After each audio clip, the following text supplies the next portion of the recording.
आपने दुनिया भर के शातिर और खतरनाक सीक्रेट एजेंट्स देखे होंगे, पर जॉनी इंग्लिश जैसा कोई नहीं होगा, क्योंकि ये दूसरों के साथ साथ खुद के लिए भी एक बहुत बड़ा खतरा है।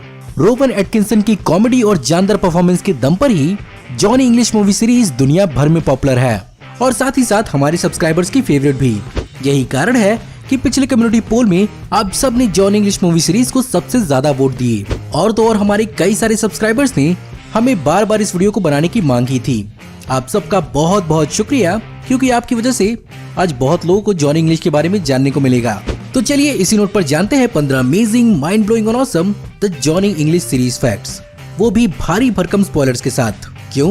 क्योंकि आज की वीडियो में आपको पता चलेगा कि जॉनी इंग्लिश मूवी से पहले कहां दिख चुका है, किन किन वियर्ड टाइटल्स के साथ जॉनी इंग्लिश मूवी को दुनिया भर में रिलीज किया गया था, कौन सी 80s की मूवी का जॉनी इंग्लिश एक अनऑफिशियल रीमेक है, और जानेंगे सेकंड मूवी के कुछ अल्टरनेट कैंसल्ड सीन्स के बारे में। ये और बहुत कुछ आपका इस वीडियो में इंतजार कर रहे हैं, तो देर किस बात की। हे गाइस, मेरा नाम है पंकज सागर और आपका स्वागत है गेमों को हिंदी के एक और फ्रेश वीडियो में। Now without wasting any more time, let's get started. Johnny English की ऑफिशियल मूवी आने से पहले जॉनी इंग्लिश हमें सबसे पहली बार दिखा था 1990 के जमाने की ब्रिटिश बैंकिंग कंपनी बार्कलीज के क्रेडिट कार्ड एड में, और इसी एड में रोवन एटकिंसन की परफॉर्मेंस देखने के बाद French production company Studio Canal और British company Working Title Films ने एक साथ मिलकर यूनिवर्सल पिक्चर्स के साथ इस पर एक फुल लेंथ मूवी बनाने का फैसला किया। रोवन एटकिंसन अपने कैरेक्टर मिस्टर बीन के लिए दुनिया भर में जाने जाते हैं, यहाँ तक कि दुनिया भर में उन्हें कुछ लोग उनके असली नाम के बजाय उन्हें मिस्टर बीन के नाम से ही जानते हैं। इसी बात को समझते हुए और इसका फायदा उठाते हुए दुनिया भर की मूवी स्टूडियोज ने भी ज्यादा मेहनत नहीं की। जहाँ पर कुछ स्टूडियोज ने इसे little brother of James bond के टैगलाइन के साथ रिलीज किया था, वहीं चाइना में इसके टाइटल को ट्रांसलेट किया गया Silly Bean becomes a secret agent. वहीं ब्राजील में Mister Bean a very crazy agent के नाम से इसे रिलीज किया गया। 2003 की जॉनी इंग्लिश मूवी को बहुत सारे लोग 1988 की the naked gun from the files of police squad की एक अनऑफिशियल रीमेक मानते हैं। एंड ऑनेस्टली ये दोनों मूवीज एक हद तक बहुत ज्यादा सिमिलर हैं। जहां पर 1988 की मूवी में इसका लीड कैरेक्टर फ्रैंक डर्बिन होता है, जो बेसिकली एक पुलिस ऑफिसर होता है, और मूवी के अंदर विलन विंसेंट लडविग होता है, और दोनों ही मूवीज में विलन क्वीन और उसके क्राउन के पीछे लगे होते हैं। वहीं दूसरी ओर जॉनी इंग्लिश मूवी में पास्कल सवेज का इंग्लैंड को जेल बनाने का आइडिया 1981 की मूवी एस्केप फ्रॉम न्यूयॉर्क से आया है, जहां पर उस मूवी के अंदर न्यूयॉर्क को एक जेल बनाया गया था। आप में से बहुत कम लोग को मालूम होगा, लेकिन रोवन एटकिंसन कार्स के एक बहुत बड़े शौकीन हैं, और तो और उनके पास लग्जरी कार्स का एक बहुत बड़ा कलेक्शन है। यही कारण है कि पहली मूवी के अंदर जो एस्टन मार्टिन DB7 वैंटेज हमें देखने को मिली है, वो रोवन एटकिंसन की खुद की कार है, जिसे उन्होंने मूवी के अंदर क्रेन से लटकवा दिया था। और तो और थर्ड मूवी के अंदर भी जो हमें Aston Martin V8 vantage classic देखने को मिली है, वो भी उन्हीं की गाड़ी है, जिसे उन्होंने मूवी की शूट से सिर्फ और सिर्फ 6 महीने पहले लिया था। इसके अलावा सेकंड मूवी के अंदर जो आपको रोल्स रॉयस दिखी है, उसके लिए रोवन एटकिंसन ने खुद रोल्स रॉयस कंपनी से बात की थी, जहां पर वो चाहते थे कि रोल्स रॉयस फैंटम कूप में कंपनी उस समय उनकी प्रोटोटाइप 9.0 लीटर V16 इंजन को मूवी के लिए इस कार में इंस्टॉल करें।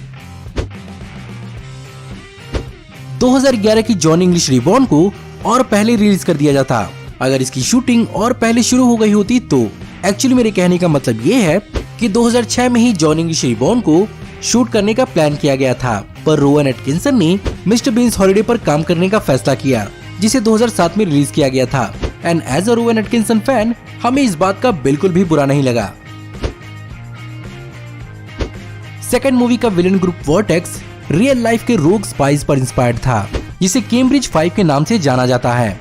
ये ग्रुप इंग्लैंड में एक्टिव था, जो 1930 से लेकर 1950 तक इंग्लैंड की सारी सीक्रेट जानकारी रशिया के सोवियत यूनियन को ट्रांसफर करता था। वहीं पर रशिया के अंदर इन्हें हीरो माना जाता है, जहां पर इन्हें मैग्निफिसेंट 5 के नाम से भी बुलाया जाता है।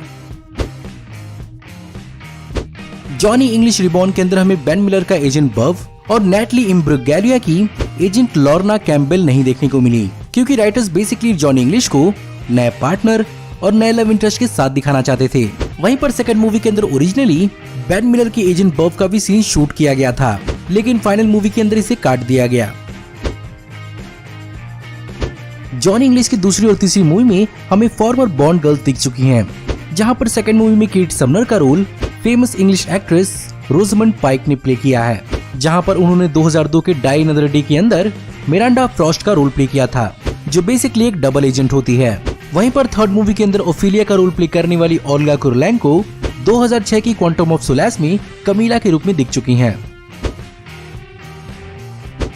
सेकंड मूवी के अंदर दो ऐसे सीन्स भी थे जिन्हें मूवी के अंदर इंक्लूड नहीं किया गया, जहां पर अगर बात करें पहले सीन की तो जॉनी इंग्लिश रिबॉर्न की शुरुआत और भी फनी तरीके से होने वाली थी, जहां पर जॉनी इंग्लिश हमें एक बदहाल हालत में केव के अंदर दिखने वाला था, जहां पर उसकी बड़ी बड़ी दाढ़ी होती और बड़े बड़े बाल होते। अब भाई ऑब्वियसली काम ही इतना बड़ा खराब किया था कि बेचारे को खुद ही को बेदखल करना पड़ा। वहीं पर दूसरी तरफ जॉनी इंग्लिश हमें बहुत ही घायल हालत में केट के घर पर पहुंचता, जहां पर उसके पैर पर एक छोटा सा घाव होता और जब केट उस पर एंटीसेप्टिक लगाती तो वहीं बेचारे की चीख निकल जाती। सेकंड मूवी का फिक्शनल माइंड कंट्रोल ड्रग टीमोक्सिलाइन बार्बिटोनॉल मूवी में बताया इसके केमिकल फॉर्मूला के हिसाब से एक बार्बिटूरेट है, जो बेसिकली कभी कभार सर्जरी के दौरान इंसान को सीडेट करने और मसल रिलैक्सर के काम आता है। और तो और इसका केमिकल फॉर्मूला एमोबार्बिटॉल और पेंटोमार्बिटॉल से भी मिलता जुलता है, जिनका कभी कभार इस्तेमाल हिप्नोटिक्स में भी किया जाता है। तो मेरे हिसाब से यहाँ पर तो फिल्म मेकर्स को ऑथेंटिसिटी के पूरे नंबर मिलने चाहिए। फिल्मिंग के लिए जॉनी इंग्लिश रिबॉर्न के कई सारे वर्किंग प्रैक्टिकल गैजेट्स को मार्क हॉल्ड एसएफएक्स कंपनी ने बनाया था, जहां पर उनके लिए सबसे डिफिकल्ट उस व्हीलचेयर को बनाना था जिससे जॉनी इंग्लिश मूवी के अंदर चेज करता है, जहां पर इसके लिए 2 इलेक्ट्रिक और 2 पेट्रोल व्हीलचेयर्स को मॉडिफाई किया गया। और तो और इन व्हीलचेयर्स के अंदर साइड गन वाला पैनल भी इंक्लूड करना पड़ा। इसके अलावा इस मूवी के अंदर कई सारे घरेलू गैजेट्स का भी इस्तेमाल किया गया है। तो जिस कैमरे से जॉनी चाइनीज विलन की नाव में छेद करता है वो बेसिकली लूमिक्स DMC FX550 था, जिसके अंदर डार्ट गन लगाई गई थी। वहीं दूसरी ओर वो लैपटॉप जो गला काटने वाली सीडीज को डिस्पेंस करता है वो basically Toshiba satellite P305AD-S8818 laptop है, और वो टॉफी जो आवाज चेंज कर देती है, खैर उसके बारे में ना ही जाना जाए तो अच्छा होगा। सर माइकल गैम्बन, चार्ल्स डांस और एडवर्ड फॉक्स तीनों के तीनों हमें जॉनी इंग्लिश स्ट्राइक्स अगेन के अंदर ओल्ड एजेंट्स के रूप में दिखे हैं। ये तीनों एक्टर्स पहले भी जेम्स बॉन्ड मूवी से एसोसिएटेड रहे हैं, जहां पर सर माइकल गैम्बन को डायमंड्स आर फॉरएवर में जॉर्ज लेजनबी की जगह जेम्स बॉन्ड का रोल ऑफर किया गया था, पर इन्होंने इस रोल को नहीं किया।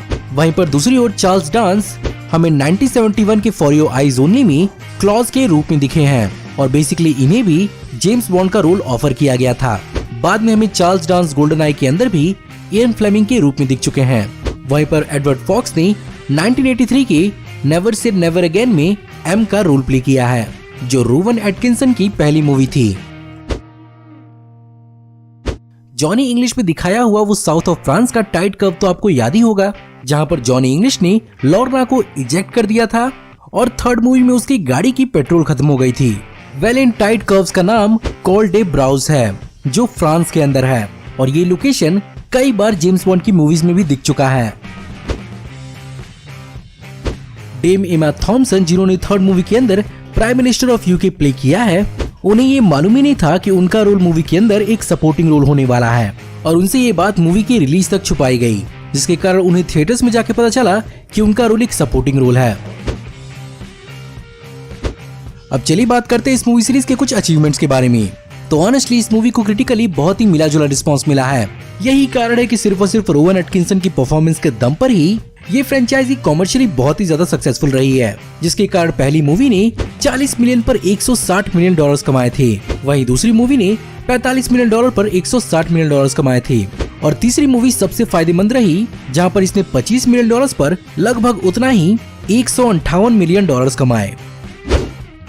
तो गाइज ये थे 15 अमेजिंग माइंड ब्लोइंग और awesome the Johnny English movie series facts. इस सीरीज की जानकारी ऑनलाइन बहुत ज्यादा लिमिटेड थी, पर फिर भी इस वीडियो के लिए मैंने अपनी पूरी कोशिश की है। इसलिए अगर आपको ये वीडियो पसंद आई हो तो इस वीडियो को लाइक जरूर करिएगा। साथ ही साथ मुझे कमेंट बताइएगा कि आपको इस वीडियो में बताए हुए कौन कौन से फैक्ट बहुत ज्यादा पसंद आए। मुझे इस फिल्म के गैजेट्स और रियल लाइफ कैम्ब्रिज 5 के बारे में जानकर बहुत ज्यादा हैरानी हुई। अगर आप हमारी ऐसी आने वाले ऑसम वीडियोस को देखते रहना चाहते हैं तो हमारे चैनल को सब्सक्राइब करिए, बेल वाले आइकन को दबाइए और हमारी वीडियोस को बिना मिस किए हुए एंजॉय करते रहिए। और तो और अगर आप चाहें तो इस वीडियो की लिंक को अपने दोस्तों ग्रुप्स के बीच में जितना हो सके उतना शेयर करें। Thank you for watching, see you in the next video, till then take care, good bye.